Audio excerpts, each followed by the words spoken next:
يبدو أن هذا الصيف سيكون حارا جدا في فرنسا، فبعد أسبوع من عملية نيس التي راح ضحيتها 84 قتيلا، سقط 3 جنود فرنسيين إثر تحطم مروحيتهم. كتيبة سرايا الدفاع عن بنغازي تبنت العملية. الرئيس الفرنسي كان واضحا هذه المرة، واعترف بوجود قوات فرنسية في ليبيا تقوم بعمليات استخباراتية. La Libye, c'est à quelques centaines de kilomètres seulement des côtes européennes.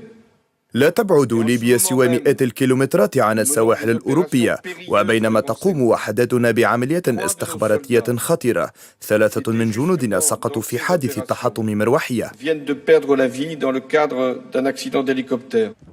تصريح أجج النار المستعرة في ليبيا، وزاد من استياء حكومة الوفاق التي اعتبرت الوجود الفرنسي انتهاكا لحرمة الوطن. لكن المتحدث باسم الحكومة الفرنسية كان له رأي آخر. وزير الدفاع ينسق الآن مع الأمريكيين للتحضير لضربة عسكرية في الموصل. القوات الخاصة الفرنسية موجودة الآن في ليبيا من أجل إثبات وجود فرنسا، وكذلك من أجل مقاومة الإرهاب. لأول مرة تعترف باريس بوجود قوات لها على الأرض الليبية. تقول تقارير إنها لمساعدة قوات حفتر، وذلك في إطار الحرب على الإرهاب. إرهاب أصبح يهدد المنطقة بأكملها، ما دفع بالجارين اللدودين إلى التنسيق وتبادل الزيارات على مضض بعد 9 سنوات من الجفاء.